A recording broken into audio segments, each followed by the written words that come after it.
Welcome to Music Outlook LA, the podcast which highlights the independent artist, whether they are a musician, vocalist, actor, actress, live audio or in-studio engineer, or a videographer, photographer. I'm your host, Will Kimsey. Each episode, we'll look at the gigs of the independent artists, from the venues we play to how we set up and break down, the gear we use and why we use it, and the info we hope you'll find useful as we all make our way in the entertainment industry.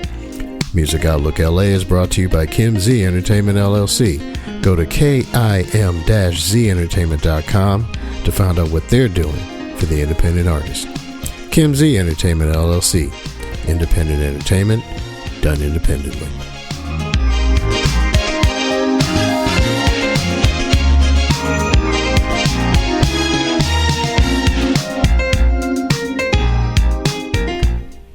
My guest today is Joe Beribak. He's a multi-hyphenate in every sense of the word. He's a percussionist, a conductor, a prize-winning composer, and a dedicated educator. But his path to the podium is anything but standard. We're talking about a man who spent nearly 2 years in the silence of a Benedictine monastery singing Gregorian chant before returning to the hustle of the modern freelance world. Joe is a recent joiner of the Chicago Federation of Musicians, but he's also a bridge builder. Between his late in life autism diagnosis and his pursuit of what he calls expert noticing, Joe sees the invisible world of sound in a way that's frankly on a whole different plane of the Spider-Verse. Y'all know I love my Marvel. Whether he's finding music in the sounds of a kitchen or mapping out digital patch charts that look like a vintage Moog synth, he is the definition of the modern neurodivergent artist. Ladies and gentlemen, this is Joe Beribak. Joe, welcome to the show. And I've seen the software that you're using or that you have used in the past and your resume, and I'm still trying to figure out, are you a musician, a scientist from the X-Men, or a resident of the multitude of madness? But how you doing today, my friend? I'm really glad to be here. Good to talk with you. What an intro. Yep. You do realize that you could either be in the multitude of madness in the multiverse, or if you're a DC comic lover, I don't even know if you like comics or not, but if you're DC, you know there's the other thing they had back in the day, Elseworlds. So... Well, I saw the first X-Men movie, and I haven't seen any superhero movies or read any comics since then. So I am completely naive as to what these references are. Oh, well, basically it's just alternate realities. That's all it is, you know. It's basically kind of a take on for everything there's an equal and opposite reaction. Or if you do one thing, then it might launch a chain of events down the road in some direction. And if you don't, this will happen, that'll happen.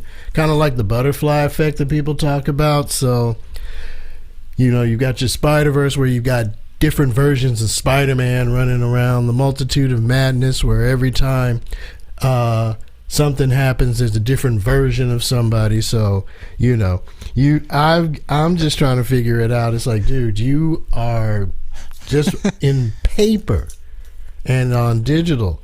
You're an amazing cat, man. You are amazing. Well, so cool. Let's just jump right into it.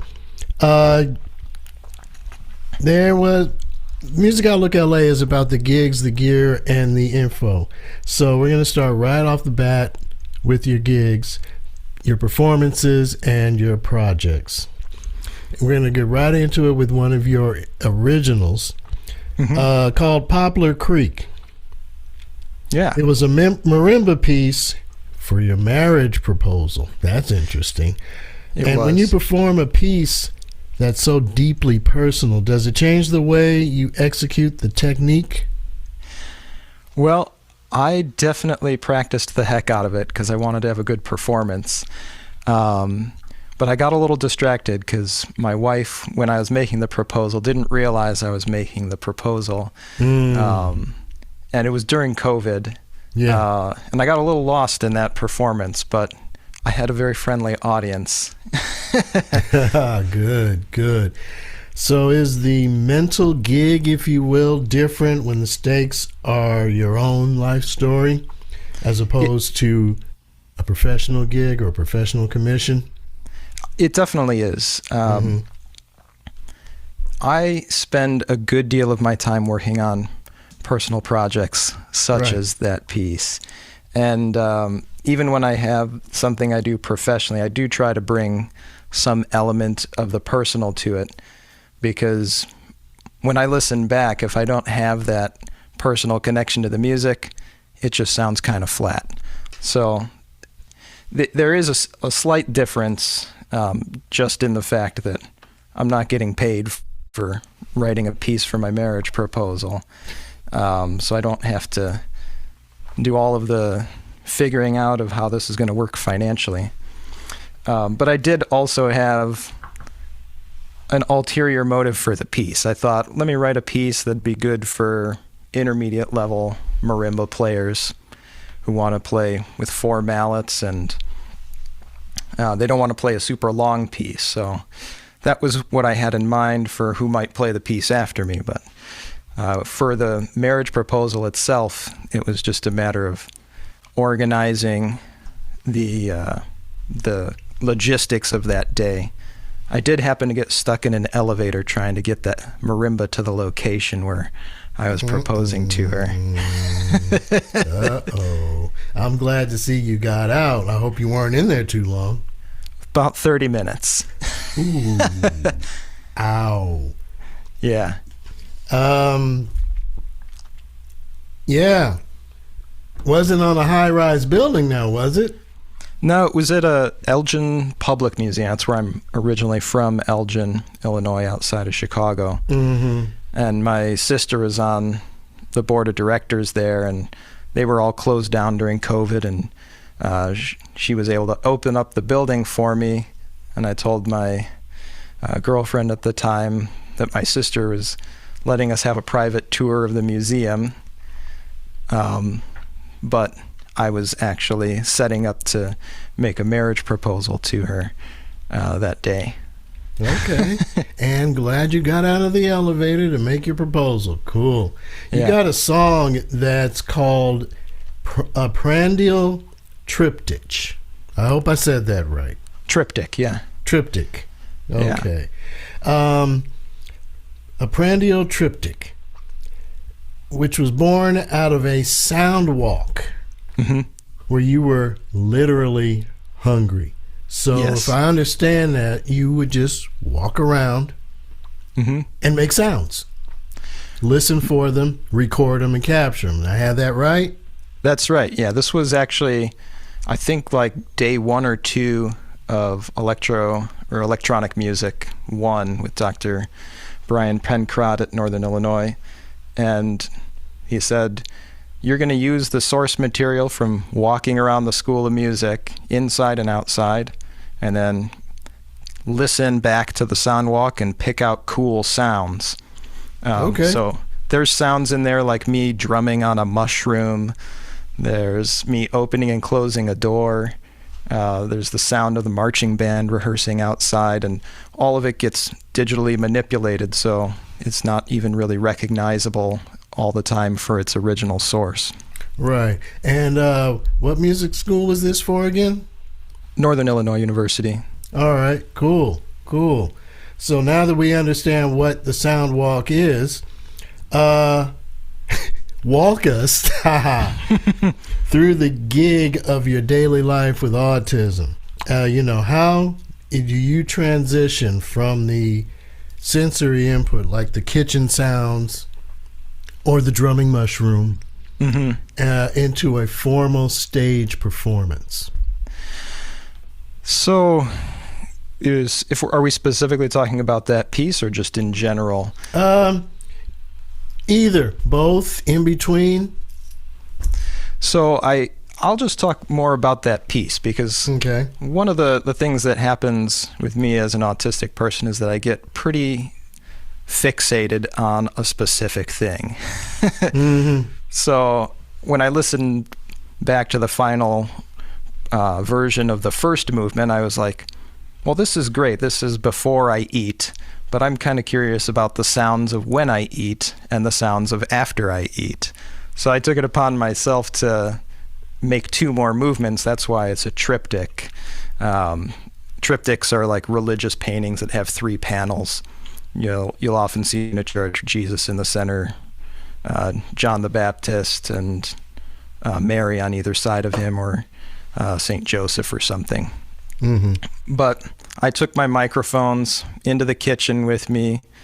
I was chopping vegetables and just getting fixated on all the sounds that I'm experiencing, because as an autistic person, I don't have a lot of filter for the sounds that come in. I hear a lot, which is part of why I can notice so many things, but also why everyday life often tires me out a little bit more than the average person. So then I also recorded after eating the sounds of me doing dishes and stuff. And that actually leads into the keyboard that I put together. I chopped up various sounds and assigned them MIDI pitches in Ableton Live, and then I was able to play on, we had a mallet cat at the school, and so I assigned a note for every drum pad trigger on the mallet cat. Okay. We were all just a bunch of musical geeks on this show, right? I figured, yes. Oh, yeah. That's why we're like, okay, make, model number, what do you do? How do you plug this into that and everything else? It's one of the things that we do for the gear part. But let's get to the Elgin Youth Symphony Orchestra, EYSO, the youth stage.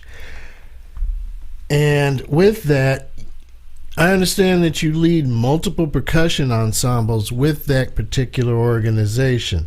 So in an era of digital distractions, what's the energy of a live percussion gig for these kids? And how do you teach them that the gig is much about the silence between the notes as the notes themselves? This is where that term expert noticer comes in. I did not come up with the term myself. The former music director, Randy Swigum, coined that term, and we've been using it ever since. It kind of encapsulates our strategy for helping students learn all those extra musical skills that go into making a performance great. It starts with what pieces we choose.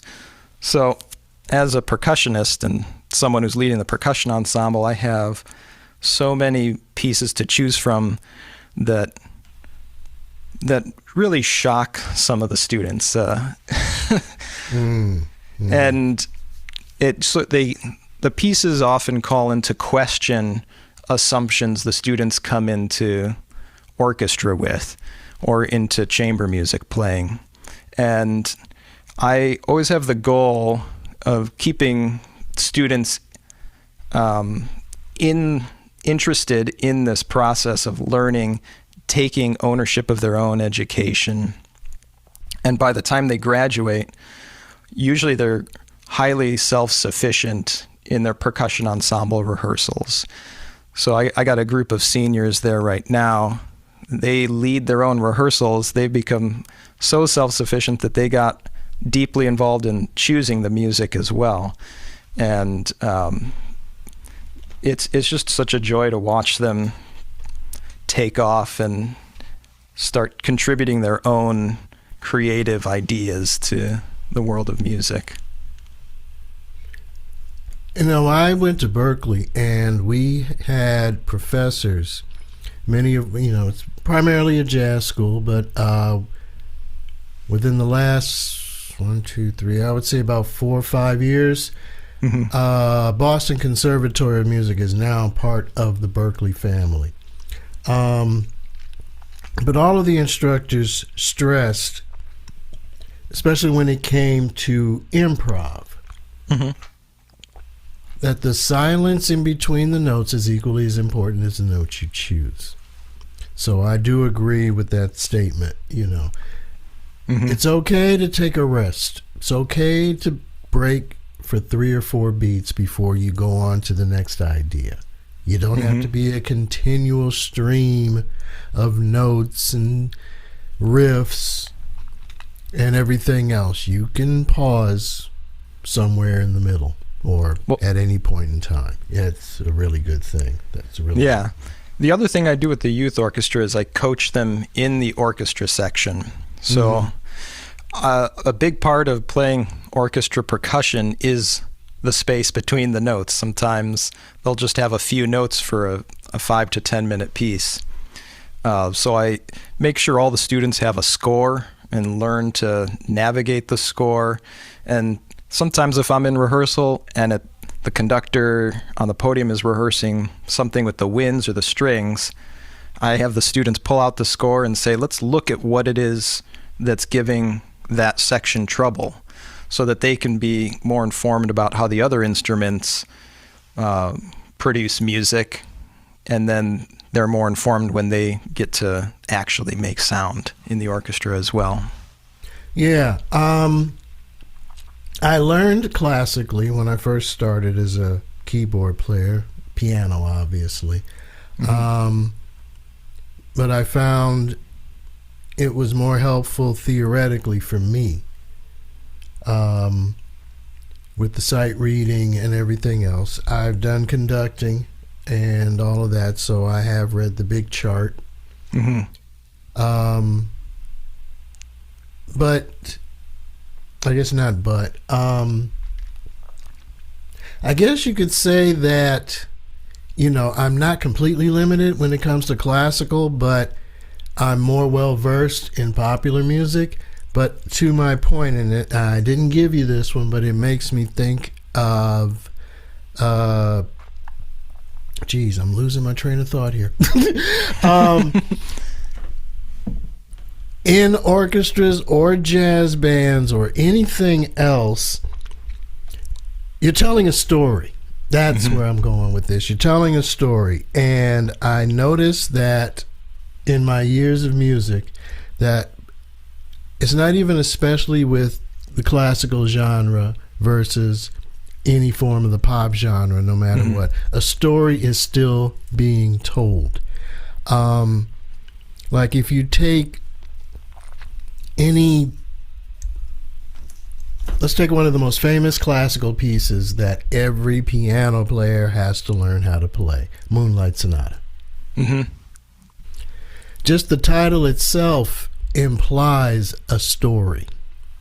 Yeah. So I guess what you're also trying to say with the students when they're rehearsing in the orchestra for that section, for the wind section, and they're going over their piece, their part in the movement, and you're getting the kids to see what the purpose of the piece is and what their role is and how it all comes in together.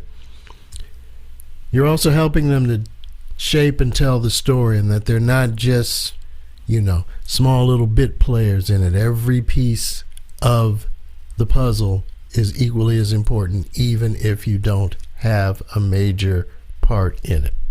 Yeah, so that they can see how their small part fits into the whole narrative. Yeah, absolutely. Exactly. So let's go on to your gear. Sure. Because, I mean, we could go on about storytelling and everything else for an hour just on that alone. Absolutely. There's this program that you used, Max MSP. I think of it as a Moog synthesizer. Back in the day, you know, the Moog was the electric keyboard that had a huge panel of 1/4-inch inputs. And you would take various 6 to foot long 1/4-inch cables, sometimes longer depending on how far from one end to the other you had to plug in something. And you would see these cables in one into another, in one into another, and on and so forth. And it did look kind of mad scientisty, so that's why I kind of used the digital Moog reference with this particular app. Because I opened it up and that was the first thing I saw. Yeah. Big picture of, and I'm sure they patterned it after the old Moog. But you did mention at one point you did want to master that Max MSP to sync your visuals with your music for the online work that you have posted. So for us old school musicians that are listening, how would you see or view the software like Max? Is it just another instrument that you practice like a marimba, or do you have to use a completely different part of your brain to patch into those digital cables? I mean, we have digital audio cable applications. Soundflower is about the oldest one. There's some other new ones that, you know, are out there. But, you know, do we have to patch a different part of our brain in to use an app like that? Or I know I did, for sure, because especially coming at it from the perspective of a drummer and percussionist, the instruments, the percussion instruments, you can make a sound on them instantly, and then you just experiment and work with teachers to refine your sound, but you're always making a sound. The hardest thing for me working with electronic instruments is that if I don't connect everything properly, no sound comes out, or the program crashes in one way or another, and it can be pretty scary. In fact, the patch that I created, it didn't actually work when the concert came around to present it. I think mainly because another student unplugged my microphone in the middle of what was happening, because he was like, "Oh, I need this cable." And I thought, well, there goes my recording of what's happening here. But it's a different part of the brain, because you're looking at things like, how many milliseconds do I want my click to be, not really beats per minute. I mean, they do have another thing within that program that can do beats per minute, but you're really working with sound as a technical object in those electronic environments. And so there's a new vocabulary to learn. There's a whole bunch of manuals to read and examples to follow. And the limit is really, what does my imagination think it should sound like here? And then we just try to figure out how to do that. And hopefully it works in the end. Yeah. Well, I'm sure that cable getting unplugged that killed your recording was a teachable moment. You know, when I'm out playing, everybody wants to help. You know, is there something that you can do? Well, what do you need me to do? What is this? What is that? Because I also do live audio and other things. And I'm the kind of person who's like, no, I'll get it myself because I want it plugged up just right. And I have had to learn to let other people help me. But I do find that with individuals that, you know, mean well but don't really know the difference between an XLR cable and a 1/4 inch or a 3.5 millimeter cable, or anything else for that matter, a rubber mallet versus a cloth mallet, you know, or anything else. They have a lot of questions, and when you're trying, at least for me, when I'm trying to connect a big 15-inch subwoofer, big 15-inch woofer to the mixing board, And I'm trying to run this cable in such a way so that neither the musicians nor the audience trips over, because I don't have a yellow jacket to cover the cables. You know, the little mini speed bumps that they sound audio guys have. Yeah. And they have a question. I'm like, okay, and you got to go answer the question and then get back. And it's like, I think I do better with you just being over there, because I'll be done about 10 minutes faster. But please don't unplug anything. Yeah. You know, well, I need the cable. Oh, well, then come ask me. You know, don't just go unplugging and plugging things. Oh, well, this should go work good. No, there's a method to the madness. Just don't unplug things. And when the cables start multiplying, it starts looking pretty mad for sure. Yeah, there you go. I mean, you have to untangle all that spaghetti at the end of the night. So who's, you know, there you go. But in regards to your gear, and for that song, a prandial triptych. Yeah, I did it. Yay. You created custom kitchen sounds for a keyboard, or at least a custom kitchen sounds keyboard. So what goes into the gear side of that sampling? And are you the guy who's walking around the house hitting pots and pans with specific mallets, rubber, or whatever, just to find that perfect pitch? I am indeed that guy. Uh-oh. I've been that guy since high school. This is part of the reason I got into music. I remember going to the hardware store with my fellow high school percussionists as we were putting together some tin cans for a piece by John Cage. And I found that to be so fun. I have behind me here this collection of instruments, and at the bottom of it is a stack of pots and pans that my mom was going to throw away, and I said, please don't, they might sound cool. But yeah, I was in the kitchen pointing my microphones really close to my mouth when I'm chewing, or my throat when I'm drinking water. I love all these up close and personal sounds that when my wife listens to the piece, she says, ew, I can hear you chewing.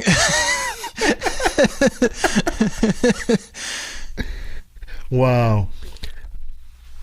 And I can tell you, when I go to sample stuff, or had sampled stuff in the past, I'm just trying to sample actual instruments so I could use them on the keyboard to have a more authentic horn sound or something. But you're taking it to a whole different level, I gotta say.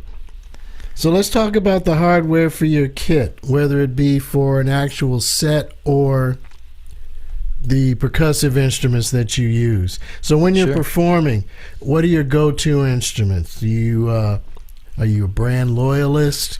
You know, when it comes to your snares or cymbals.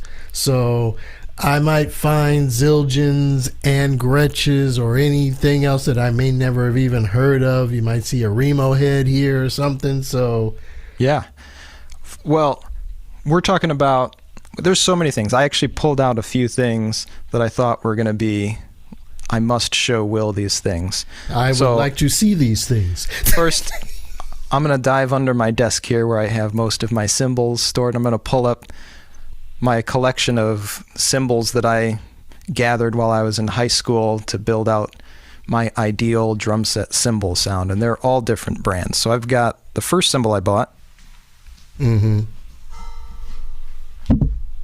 Whoops, bumped to the mic there. There you go. I bumped it twice already, so don't feel bad.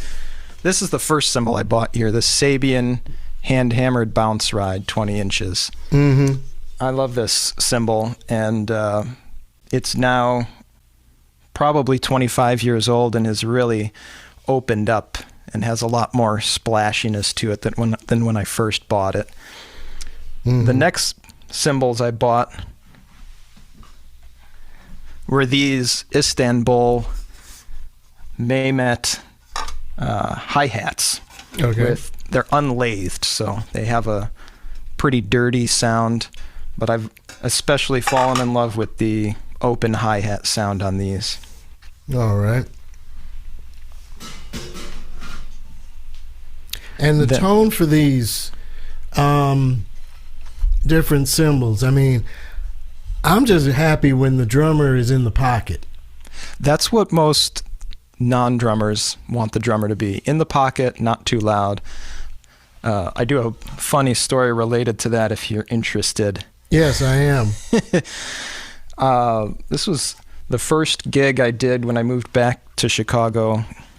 The Chicago area from Los Angeles was down in Whiting, Indiana, playing drum set with a summer pops orchestra. And I showed up like 2 hours early because I had gear. And I beat the conductor there. Once the but I really had to go to the bathroom. I went to the bathroom as soon as someone unlocked the door. And then shortly after that, the conductor went to the bathroom, and, you know, we're standing at the urinal, and he says, "So you're the new drummer, huh?" And I was like, "I guess so. That's me."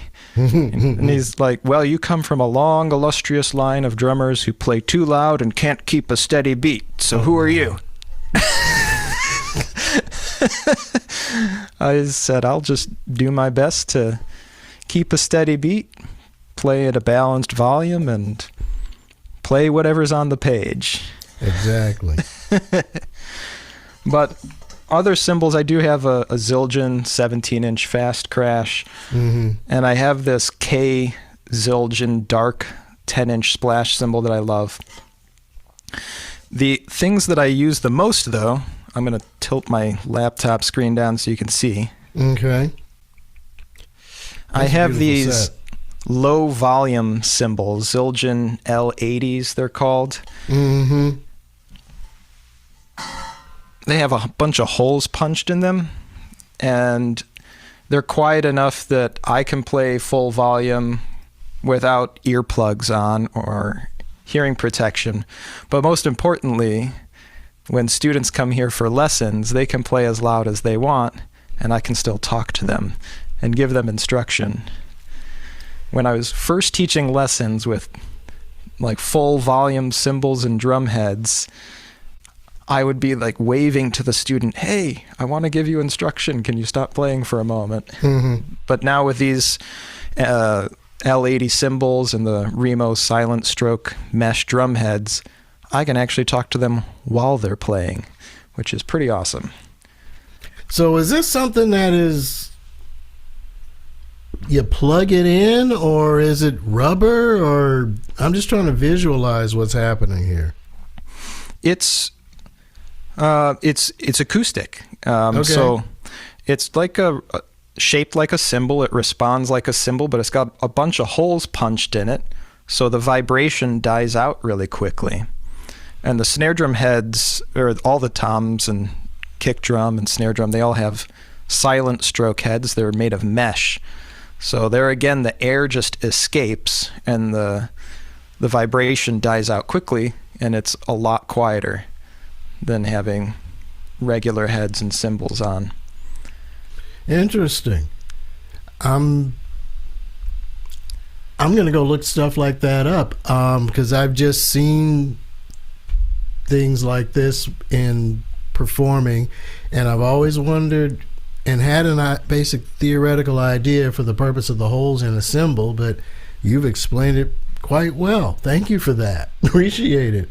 Like I said, I'm a musical geek, so I like learning about stuff from another perspective, from another musician's point of view, especially someone who plays a different instrument other than me. And that was a beautiful set you have back there, by the way. I love the colors, and it's a beautiful set, man. I like it. It served me well. It's actually my first drum set. It was this is a Tama Swing Star. It's kind of a student quality set, but it's like the high end of student quality sets. I have another drum set down in the basement here, which is a Slingerland. My sister found it at an estate sale, so I don't exactly know what model of Slingerland it is, but it sounds pretty nice. And she also found some concert toms, which I used in a performance a couple of years ago, and they have a massive sound. These old Slingerland concert toms. I do have one more awesome instrument that I would say is essential for a gigging percussionist. It's the first one I bought after going on several gigs and playing wind chimes that I did not like. I got some Treeworks wind chimes, but the most important thing is the mount. Treeworks has a mount for the wind chimes. Mm-hmm. And it has like a felt bar so that after I'm done playing, I don't have to keep it ringing. I just move this bar in place and it mutes them, and then I can lock that bar and the wind chimes aren't swinging all over the place. Yeah, it comes in handy in between songs or something, I'm sure. Yep. All So right. those are my essential gigging gear and teaching gear that I wanted to show you. Oh, I love it. I love seeing the stuff. I do. Made me think about timpanis. Because when I was coming up, I was the guy who the music teacher would say, okay, Will, go grab this instrument. Mm-hmm. We were doing in high school, and I'll make it short because I've shared this story before on the show.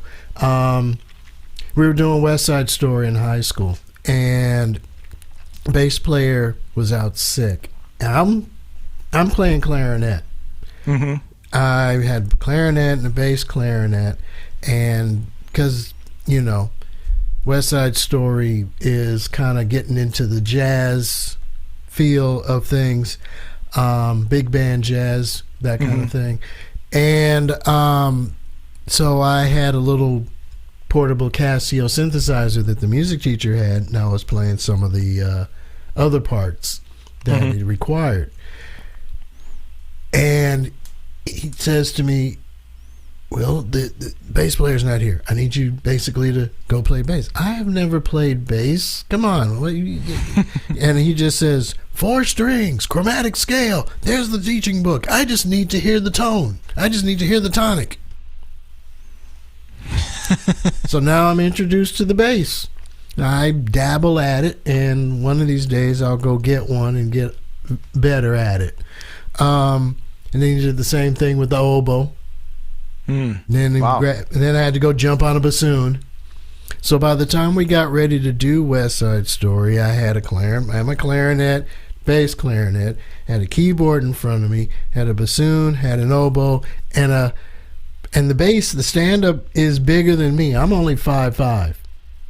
So you know the bass is taller than me, and I had the double bass behind me. And I'm like jumping, grabbing, and They had you do timpani on top of that? almost. He almost did.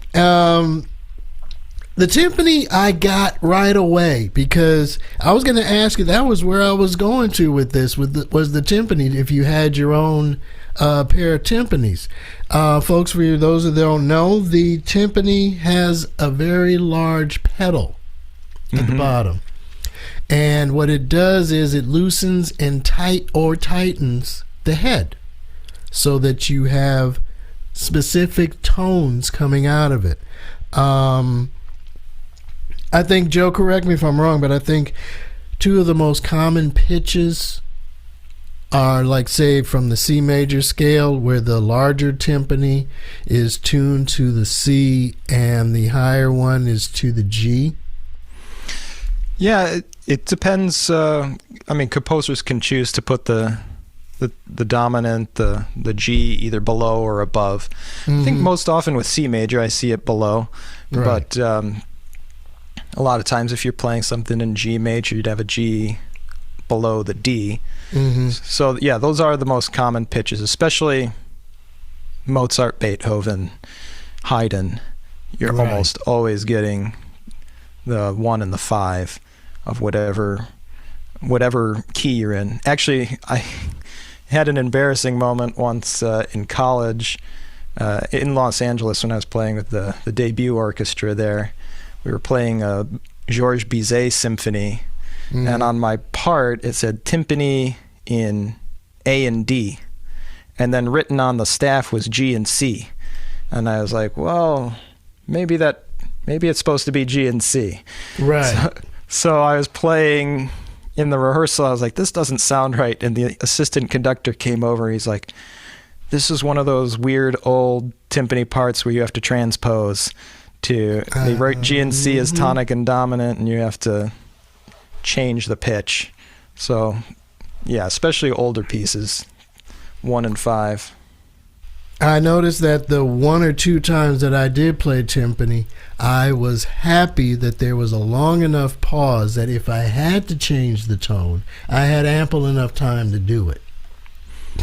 That's the challenge for young timpanists, especially, is when they have to change the pitch in the middle of the piece. Yeah. And the reason I thought about that, and I don't mean to veer off the rails on this and about timpani, but I think of the theme for 2001: A Space Odyssey. I am not going to try to pronounce the entire title. I also Sprach Zarathustra. I might even have that backwards. But after the horns come in the very beginning, the timpani sound. So it goes da da da ba da. Then the timpani boom boom boom boom boom boom boom boom. Mm-hmm. And that's what made me think of the pitching of the timpani, because I mean, it's not the only pitch related drum percussion instrument that's out there. I mean, your wind chimes, they have specific pitches to themselves. Yeah. And I have a feeling that when you're walking around making your own sounds, like in the kitchen, you're thinking pitches, aren't you? I'm definitely thinking high and low. As someone who doesn't have absolute pitch or perfect pitch, I don't hear and think that's an A or a B. But certainly some of my friends who do have perfect pitch, they're hearing things and saying that's almost a B flat or something like that. And of course, with Ableton Live, I can manipulate the pitch and adjust it. I've also at times tuned my tom-toms to specific pitches to match 1, 5, and 4 or something like that. Well, that sounds all right. Let's move on to the, because I mean, anything that we've talked about, we could stay on for hours if we wanted to. I could just see that between the two of us. But let's get to the info portion of Music Outlook LA Gigs, Gear, and Info and talk about unions. I'm a big union person. That's how we met? Yes, that is how we met at the FMA. Freelance Musicians Association, a relatively new organization within the body of AFM, the Association American. God, now all of a sudden I can't remember the initials of my own. The American Federation of Musicians. Duh.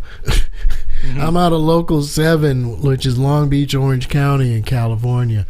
And you're in 10-208 in Chicago.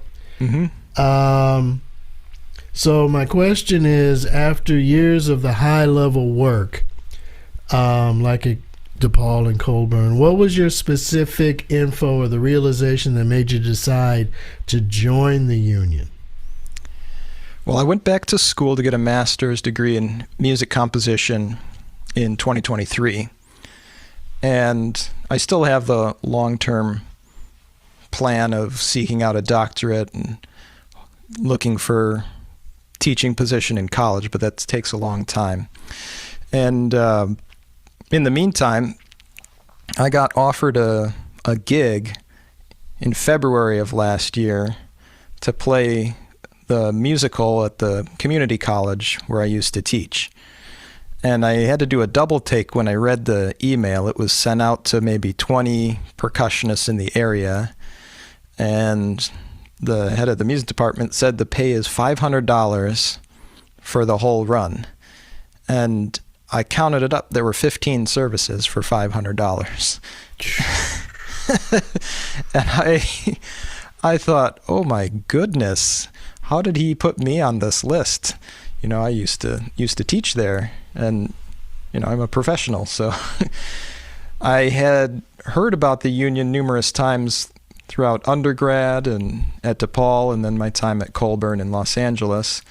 But people had always told me the reason to join is you get hired for a gig where you have to join. And I thought, boy, I got to find a way to get on better call lists than someone who's offering me $500. Mm-hmm. And I was seeing what's going on in our country, and I thought, the only way I can hope to make a difference is to join with other people. And I don't have to reinvent the wheel, luckily, because the American Federation of Musicians has been around for over 100 years. Mm-hmm. So I reached out to them and said, I'm looking to primarily be a composer. Is this a good thing to join? And there's one other composer who is in the local here, and I talked to him, and he said it's worth joining. And so I did right before I graduated, so I could get my initiation fees waived because I was still a student. And it's been certainly a struggle to learn all the bylaws, especially as someone who is autistic, and just trying to read legal languages, it gives me a headache, to be honest with you. Yeah. And but luckily, the people in the local are very helpful. Anytime I ask a specific question, they either answer it themselves or direct me to someone else who might be able to answer it. And I'm participating now in a mentorship program for new union members to connect with those who have been around for a while. And I'm in the middle of that, so right now I'm still learning a whole bunch. But part of what's happened in the short term is that I've turned down some gigs that haven't paid me a living wage. That's what I'm hoping to work to, having all the gigs I do be enough money to eventually pay rent. Yeah. Our union and all of the unions across the country and internationally, but specifically across the country, they've been lobbying Congress for a better working wage. Mm-hmm. Making sure that when we do gigs, that the venues recognize union membership and pay the working membership wages that we've agreed to in various contracts and the like. And allow us to make pension contributions on top of it. That's a big deal. Yeah. We have health insurance, just like anybody else, just like any other union, So we're doing it. We're advocating to have a living wage, good working wage. We even have listings of union-friendly, if you want to call it that, venues where you get the work and the manager or whomever is in charge of the venue does not have a problem making sure that the union musician gets paid the union wage. So I've been a member of the union now for going on almost maybe close to 10 years. Yeah. And I advocate in my own way through the show and in others that I speak to, join the union and copyright your work before you put it out there. That's it. Legally protect yourself and your work. I mean, we spend hours, days, months, years, anywhere from on one song, either to practice it if we're covering, or an original piece, no matter what genre it is, to an entire symphony in your case, movements, or in my case, album, or even in your case too as well, doing an album, and you got all the tracks, and we're spending a great deal of time to put these things together. Yeah. So why shouldn't we be paid for our time? Well, the reality is, if we're not, we have to fall back on other social safety nets. Like where I'm at right now, living with my wife's parents, I'm so grateful to have this place to live because it's allowed me the freedom to turn down work that doesn't pay enough. Yeah. So that I can build this network of people who can, venues, and understand how all of these business operations work. Because on top of all the musical things we're doing, the self-advocacy is work in and of itself. Calculating how much should I ask for a particular gig. And without the union, I have had no idea in the past how much I should be asking for. And when I have other members of the union sit down with me and look at how much things cost, I realized, like, oh my goodness, I've been underpaid for most of the work I've done up to this point. That's a big reason for the financial situation I'm in. And the way out is through teamwork with the other union members. Yeah. One of the things, unfortunately, in this society, we musicians are taken advantage of. We are looked at as the party favor. We're the background people, no matter what type of function it is. Oh, well, just put them in the back, have them eat in the kitchen or whatever. It's like, you have to pay us to do this work. We go to school for years to hone our craft. We practice long hours. And we're doing various things of our own time because we're doing something that we love. And you just want to give me crumbs? No, I want at least several slices of the bread loaf, not just the crumbs that fall on the table. I'm sorry. And we, one of the things that a union tool that I do use when I'm playing, haven't played out in a little bit, but when I do, if I take a gig where I know it's lower paying, it's by my own choice, but otherwise, if it's union or union paying gig, or I'm looking to get the union wage, we have a spreadsheet, and it lists the various wages for the various types of work we're doing. And that's one tool I'm glad that we do have for the union. It lets you know, okay, you're going to go do amusement park, just to throw it out there. I didn't commit the list to memory, so I'm just saying, okay, you're going to play for such and such at so-and-so amusement park for X amount of time, and then it breaks it down there on the spreadsheet. Or recording studio, boom, boom, boom, boom, boom. So whatever the venue is, or the situation is, there's, as they say, there's an app for that. We have a spreadsheet for that. Yeah, so that's pretty cool. Let's get into. Oh, go ahead. I was just going to say that what ends up happening if we accept lower wages is people start thinking that that's how much our work is worth, and that's what they expect to pay, and then that reduces how much anybody can get paid for music. And that's really the essence of why we organize, why we pay dues to pay the people who are going to lobby Congress and that sort of thing. Yeah, exactly. With your students, let's jump back to the expert noticer tool. So you teach them to be these expert noticers. So what is one piece of information or a mental tool that you think freelance musicians are currently not noticing about their own value or the way they handle their business?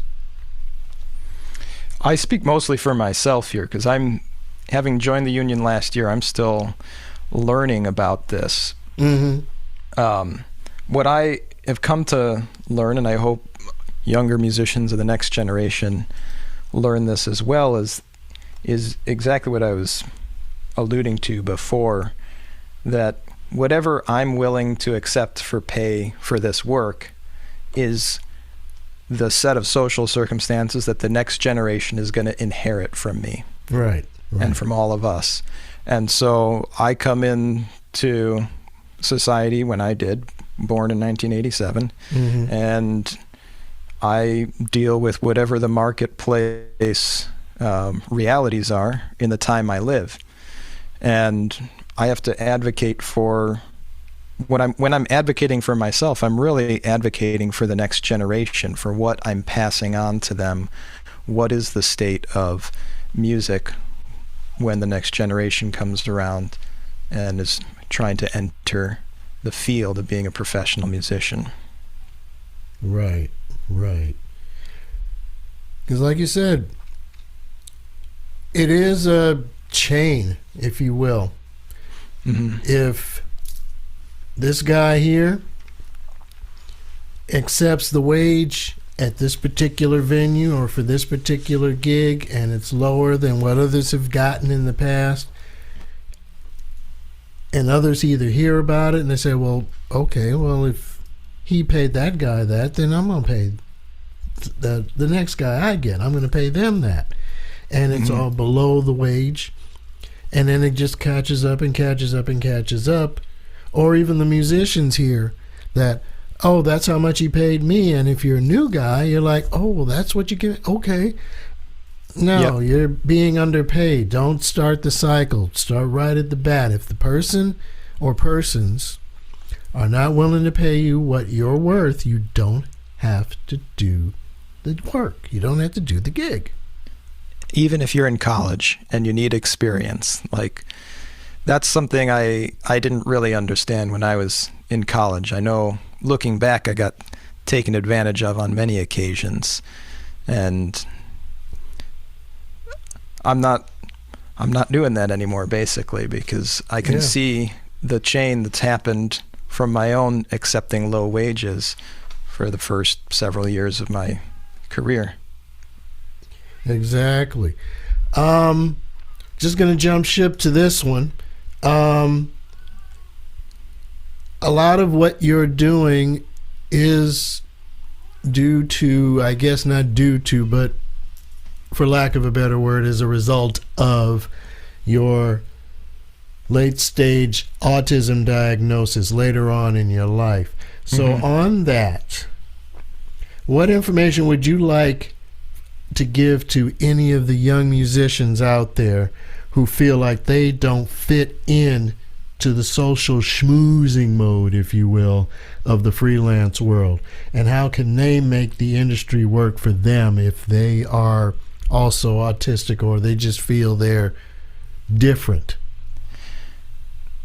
I'm not really the right person to be giving advice on this particular thing, because I'm exactly like that.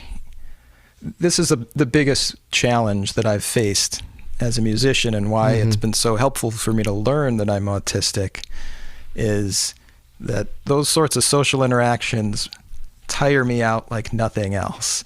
And it makes it really hard to switch gears from talking to people who have supported the musical event financially to then switch gears into performance mode and be 100% on. It's a tall order for me.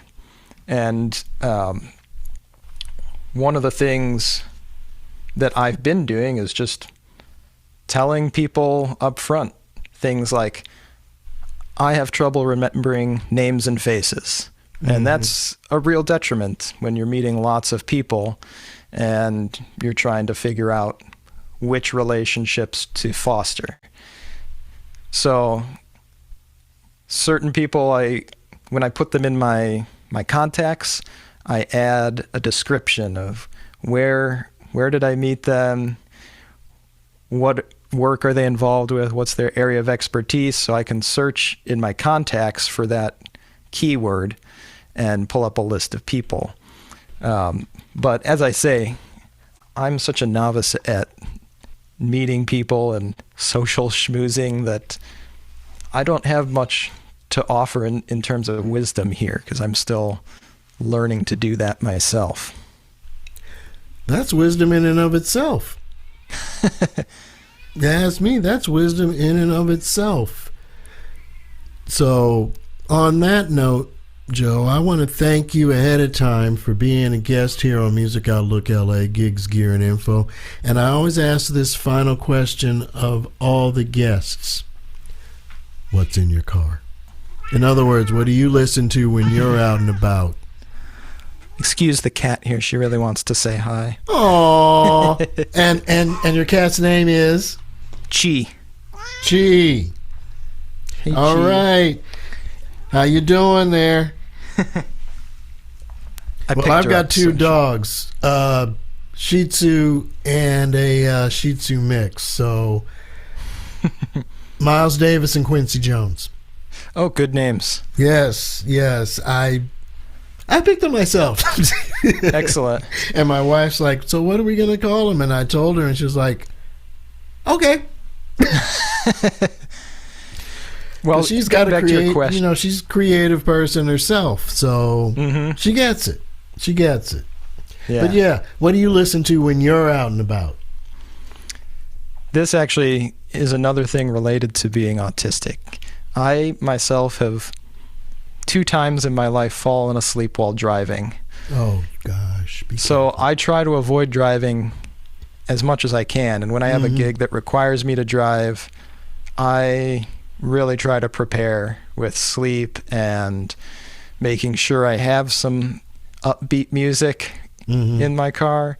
We still have a CD player in our car, so I have my whole collection of CDs that I draw from many different genres of music. But a lot of times, especially like if I've been teaching all day, my ears are completely saturated and I can't listen to any more music. Yeah. So I'm driving back with just the silence, I'm putting that in air quotes, just the sound of the car going from one place to the next. And the vast majority of the time I try to travel by bicycle and public transit. And other times we have a really great classical music station here in Chicago, WFMT. So I'll listen to that, and they have great programming. So I enjoy listening to that. And other times I'm listening to something I'm working on. A lot of times I want to know, does my mix sound okay in the car? Yeah. Because I'm listening on my nice Sennheiser headphones. And you got some Sennheisers there? I've got 3 pairs of them. These are my HD... Which ones are these? These are my 203s. And I think the other ones are 205s. I've got 2 sets of those. Well, I've been a Sennheiser person since 1990. Well, you can hear so much more detail in those headphones, and sometimes my mix sounds great on those Sennheiser headphones. I can hear all the space of the sound stage, but then I put it in the car and something gets like overloaded in a car, like a cheap Toyota car stereo system. And so I go back home and I make some adjustments on that mix. Other times I'm listening to music for the gig. Like I remember playing a gig of like 1960s rock music and I had never heard any of it. And I was like, well, I better listen to all these things before I go play. So I was listening to them in the car. But the best is conversation. If I can have someone in the car with me who's talking to me, there's a very low chance I'm going to fall asleep.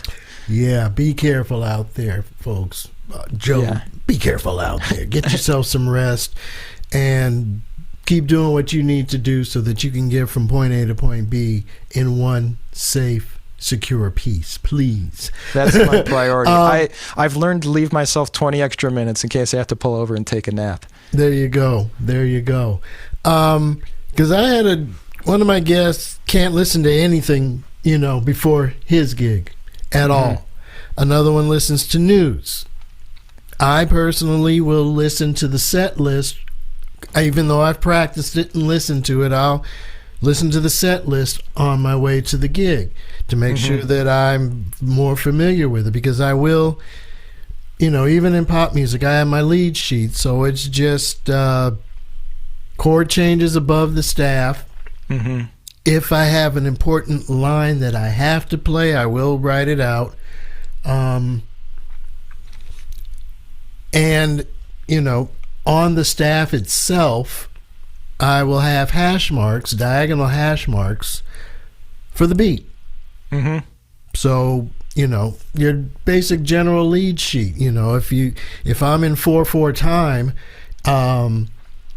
and I've got 12 staves on a standard sheet, blank sheet music, I'm going to break each of those staves up into 4 separate measures so that it looks kind of uniform on the page. I'm just like that. And you'll see these diagonal hash marks going across to represent each of the beat, 1, 2, 3, 4. So I'll go from, say, I'll just throw a progression out there, B flat minor 7 to an E flat 7, and then to the tonic is A flat. So B flat minor 7 has the first 2 hash marks. E7 with a 9 tension, or flat 9, is the third and fourth beat, and then 4 beats of A flat. So, and depending on the song, because I've heard it enough in the car on the way, I can say, oh yeah, that's that line I couldn't get, and that's how that goes, and I can actually remember to play that part. And if I don't, because it's, I'm playing basically in a different venue than you. I'm playing in a bar. I have played in a bar before. Yeah. I played this is a pretty funny story if you got the time. Oh yeah, go ahead, huh? When I was at DePaul, I played a piece by a Slovenian composer named Vinko Globokar. The piece was called Corporel, which means on the body. And I play on my body. And this group that was in Chicago, the chamber group, had booked themselves to like a whole bunch of small bar venues. They were doing classical music at bars, and they said, you want to play your piece at this bar? And I was like, will it fit? And they're like, oh, it's fine. I was like, well, I need to have a microphone, otherwise no one's going to hear me. And their microphone was not very good, so I was trying to play my body loud, but it's not really an instrument. And I got on the train going back to my apartment in Chicago. I looked it was nighttime. I looked at the window and saw my reflection. I had a big welt on my forehead and a black eye from playing my head as an instrument. And when I saw that, I said, I have to remove this piece from my repertoire. Yeah, I bet. But I did do one more recording of it. It's on my YouTube page. So you can see the piece if you're interested. Okay. Yeah, I'll be putting all of the places where they could listen and watch your material in the show notes. And Joe, again, thank you so much for being a guest on Music Outlook LA. I am so glad that I got to meet you. You are a very interesting young man, and I do wish you all the success and all the best in your musical endeavors. Thank you again so much for being a participant on the show. Thanks for having me on, Will. I really appreciate getting to meet you too. Oh, no problem. No problem. Yep, folks, that's going to do it for this episode of Music Outlook LA, Gigs, Gear, and Info. And thanks again to my guest, Joe Beribak. Be sure to check out the show notes for his website and contact information in case you need a gig. And please, folks, don't forget to like, share, and subscribe to the show at both Spreaker.com, Spreaker, and on YouTube. The links will be in the notes as well for that. So Music Outlook LA is also available just about wherever you get your podcasts. That would be Apple Podcasts, Amazon Music, SoundCloud, and a whole host of others. We're also on iHeartRadio. We also have this search engine. It's called Listen Notes. So if you can't find it, go to listennotes.com and just type in Music Outlook LA, L.A., and it'll tell you where it is, and give us a rating on podchaser.com. That's Joe Beribak. I'm Will Kimsey, aka WK Music. Everybody. And Chi. And she's here. And there's Chi. All right, y'all. Peace. Have a good one. All righty.